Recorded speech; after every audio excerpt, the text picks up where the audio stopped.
1895-2020, 125 ans d'évangélisation pour la Côte d'Ivoire et cela nous emmène à jeter un regard dans le rétroviseur. Pour cela, nous entretiendrons avec le père Joseph Aka, secrétaire général de la CERAO, entendé par la conférence épiscopale régionale de l'Afrique de l'Ouest. Bonjour mon père. Bonjour madame. Merci d'avoir accepté notre invitation. Le plaisir est mien. Alors, comme je l'ai dit dès l'entame de notre entretien, nous jetterons un regard dans le rétroviseur pour parler de l'histoire de l'évangélisation de la Côte d'Ivoire. Un mot sur cette évangélisation, les missionnaires qui vous ont influencé peut-être?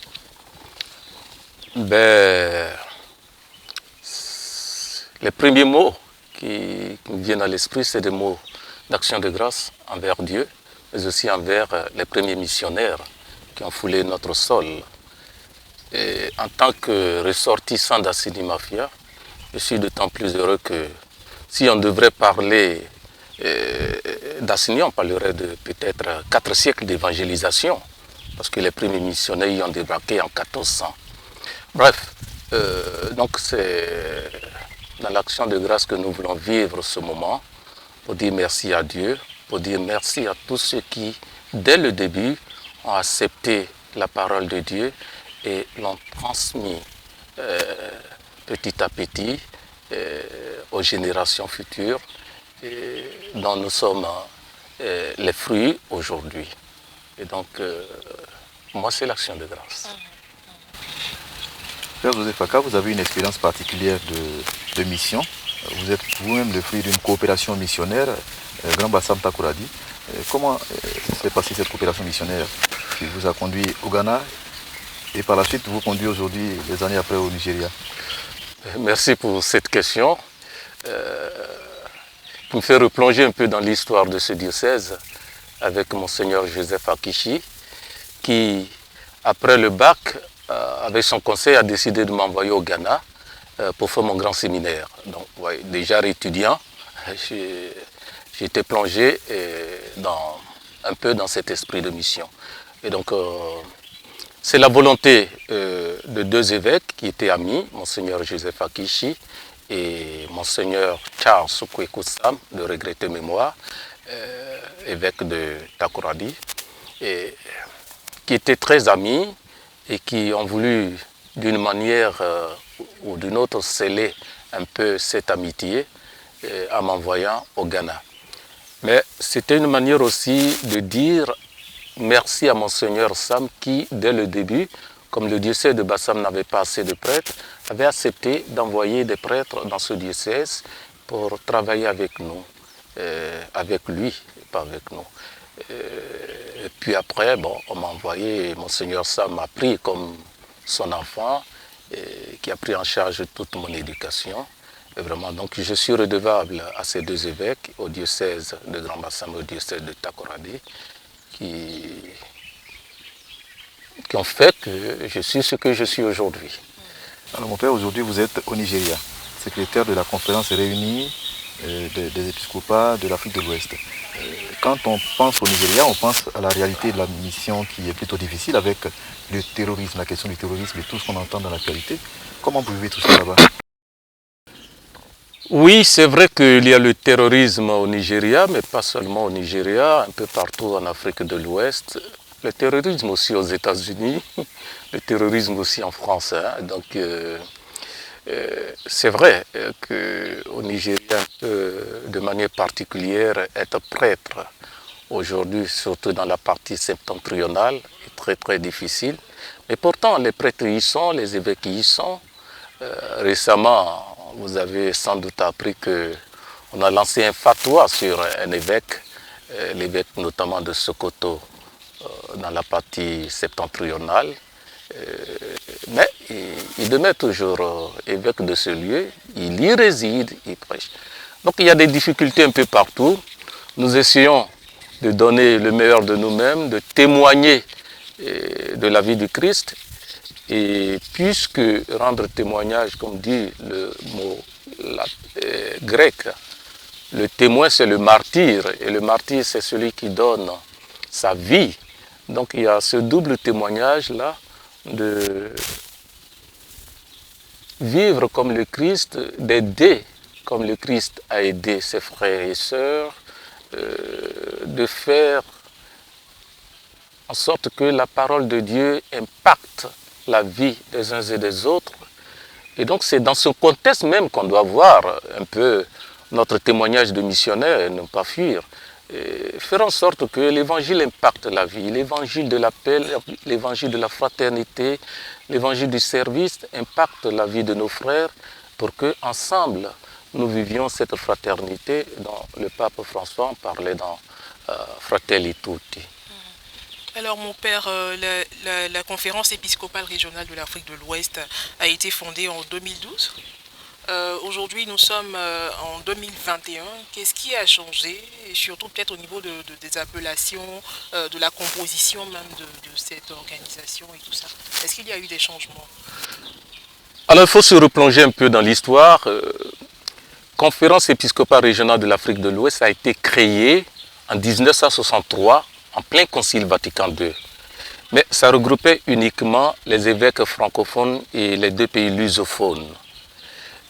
Mais vous voyez, les pères fondateurs déjà, en créant cette conférence, n'ont pas dit conférence épiscopale francophone, mais ils ont dit conférence épiscopale régionale de l'Afrique de l'Ouest. Peut-être que dans leur vision déjà, ils voyaient ce que nous allons vivre en 2012, où la partie anglophone et la partie francophone ont fusionné pour donner une seule instance régionale qui était connue jusque-là, jusqu'en 2020, sous l'appellation de Conférence épiscopale régionale de l'Afrique de l'Ouest en français, et puis en anglais Regional Episcopal Conference of West Africa. Mais maintenant, ça a changé un peu parce que au niveau de Rome, il y a eu quelques reproches vis-à-vis des statuts. Et donc, l'appellation en français maintenant, c'est les conférences épiscopales réunies de l'Afrique de l'Ouest. Mais l'acronyme des pères fondateurs reste CERAO. Et donc, en anglais, c'est Reunion of Episcopal Conferences of West Africa. Et donc, l'acronyme aussi reste. Alors, ce qui a fondé ou à motiver les pères évêques vers cette démarche, eh bien, c'est le fait que les problèmes vécus en Côte d'Ivoire, au Mali, ou au Ghana ou au Nigeria sont presque les mêmes. Les peuples qui subissent ces problèmes sont presque les mêmes. Et donc, pourquoi ne pas parler d'une seule voix? Pourquoi ne pas prêcher la bonne parole d'une seule voix? C'est ce qui a motivé d'abord les évêques à créer cette instance régionale pour aussi collaborer avec la CEDEAO qui est l'instance régionale au niveau politique, l'UEMOA un peu qui est au niveau économique mais limité à l'Afrique francophone. C'est donc dans un esprit de collaboration comment les évêques, comment l'Église peut aider à trouver des solutions aux problèmes qui sont posés au peuple de l'Afrique de l'Ouest. Je dois dire que déjà la collaboration elle est très bonne.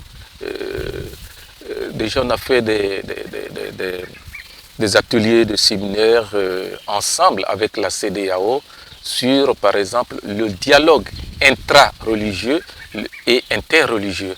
Parce qu'il faudrait qu'à l'intérieur même des religions, il faudrait qu'il y ait dialogue. Il faudrait qu'entre plusieurs religions, l'islam et les chrétiens aussi, il y ait dialogue. Il y a eu un atelier comme ça au Bénin, il y a eu un autre atelier, 2 d'ailleurs, à Niamey. Et donc, c'est un processus qui est engagé. Nous espérons qu'avec la grâce de Dieu et la bonne volonté des uns et des autres, nous parviendrons un jour à cette fraternité humaine, cette fraternité dont a rêvé Jésus, fraternité qu'a prêché Jésus, fraternité que prêche aujourd'hui encore l'Église à travers le pape François.